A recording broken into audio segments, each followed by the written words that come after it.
ओ किताब मुफीदा मौसम व जगत कहानी हस्तनीब साध अनूपदास मोत वतन मुल्क मारवाड़। यह जगत कहानी जिसको श्री अनूपदास प्रिंटिंग प्रेस छावनी एरमपुरा में छाप के प्रसिद्ध किया। तारीख 17 अप्रैल सन 1909 जा विशाखपति भारत सम्मत 1965। संसार के भाइयों, किताब जगत कहानी पेज नंबर 44 से पढ़ रहा हूँ। देवता लोगों,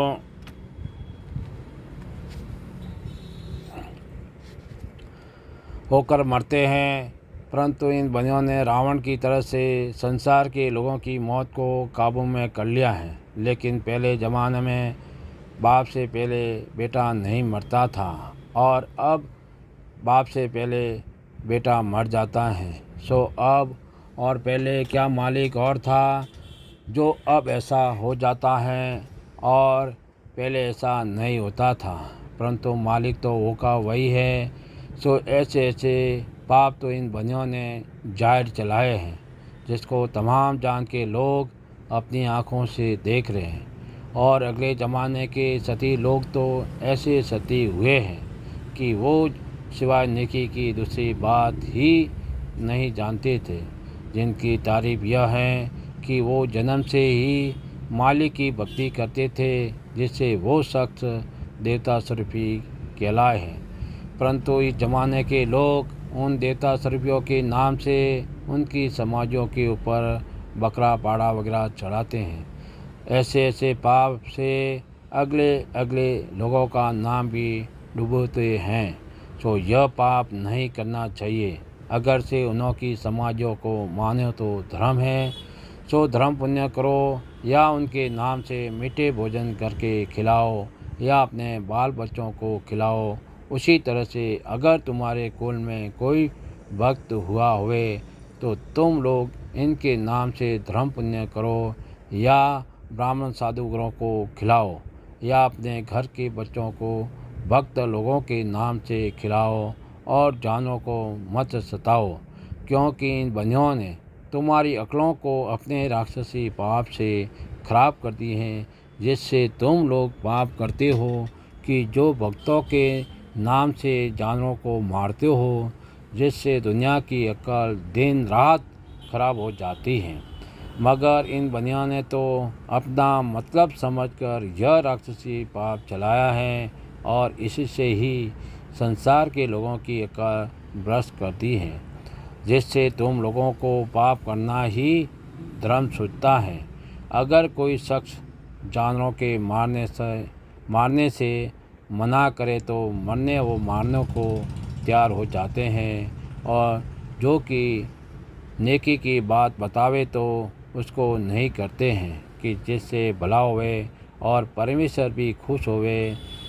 तो ऐसे ऐसे काम करने को तो जीव नहीं चाहता है, और पाप की बातों के लिए जीव चाहता है, जिसकी वजह यह है कि इन बनियों ने अपने राक्षसी पाप से सबों की अकल खराब कर दी है, जिससे नेकी और बदी को नहीं समझते हैं, और इसी पाप की वजह से गरीब अमीर बेऔलाद रह जाते हैं।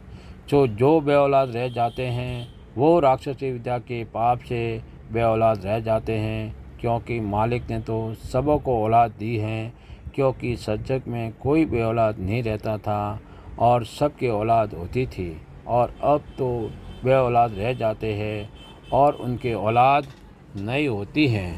पेज नंबर 45 नहीं होती हैं।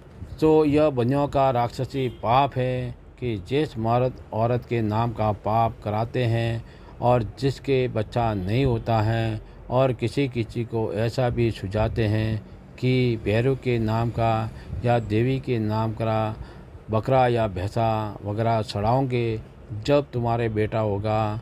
तो जब कि उनके नाम का बकरा या भैंसा वगैरह मार देवे तो फिर उनके बेटा हो जाता है। तो जब ये बनिए उनके नाम का पाप करना छोड़ देते हैं जब बेटा हो जाता है, और जो पाप करना नहीं छोड़े तो नहीं होता है।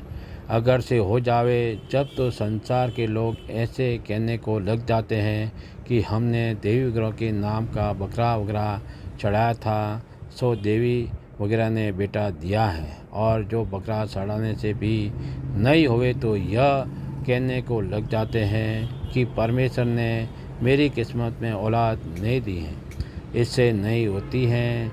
तो यह संसार की भूल है, क्योंकि परमेश्वर ने सबको औलाद दी है, मगर बनियों की राक्षसी पाप से नहीं होती हैं, और जिसके नाम का पाप नहीं कराते हैं इसके औलाद हो जाती हैं।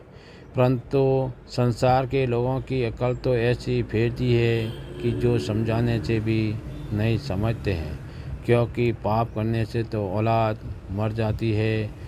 सो तुम पाप करते हो और पाप को ही धर्म समझते हो।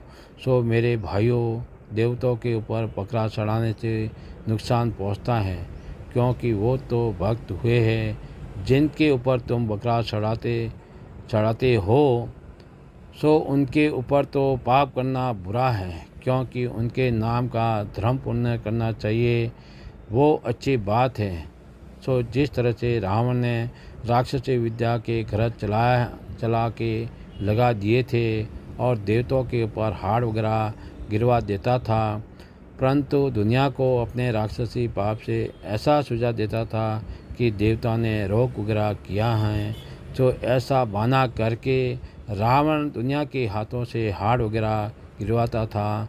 सो रावण ने तो थोड़ा ही पाप चलाया था, और इन बनियों ने तो इतना पाप करना शुरू किया है कि जान के हाथों से देवताओं के ऊपर जानों को मरवा देते हैं और हाड़ों को डाल देते हैं। सो हम तुम सभी जानते हैं कि अपने हाथों से हम और तुम देवताओं के ऊपर हाड़ और खून डाल देते हैं। सो इस तरह के पाप तो हीरा संसार के हाथों से करवाते हैं, और गुप्ती पाप ये बनी दरियाओं के ऊपर कराते हैं, और उसी गुप्ती पाप से दुनिया की बुद्धि भ्रष्ट हुई है, जिससे लोग देवताओं के ऊपर जीव मार मार के हाथ डालते हैं, और उसी पाप से देवताओं के बहाने से भूतों को नचाते हैं और सुझाते हैं देवताओं का। और उसी पाप से दुनिया में यह विघ्न तरह तरह के चल रहे हैं, जिसकी गिनती भी नहीं हो सकती है। जब तक संसार में यह विघ्न दूर नहीं होंगे, और वो गुप्ती पाप जहाँ पर होता है वहाँ पर सिवाय बनियों के और कोई भी नहीं जा सकता है, इससे इनका जाल मालूम नहीं हो सकता है। सो संसार के लोग एक देह होकर इनके राक्षसी पाप को छुड़ाओ, जब संसार का भला होगा। जय परमेश्वर देवता लोगों, जय परमेश्वर। सो इस बात का इंसाफ किया चाहिए, क्योंकि इंसाफ करने से खुद ब खुद मालूम हो जाएगा देवता लोगों। और यह किताब कोई मजहब के बारे में या ज्ञान के बारे में नहीं है, यह शरीफ की जान की औलाद को बुरे जाल से सुख प्राप्त होने के बारे में आप लोगों को हिदायत है। किताब जगत कहानी संपर्क करें सामने एरमपुरा सिगवज मारवाड़ 30/7/27 तारीख हर 17 को किताब जगत कहानी निःशुल्क प्राप्त करें देवता लोगों। मोबाइल नंबर है 8905653801। जय परमेश्वर।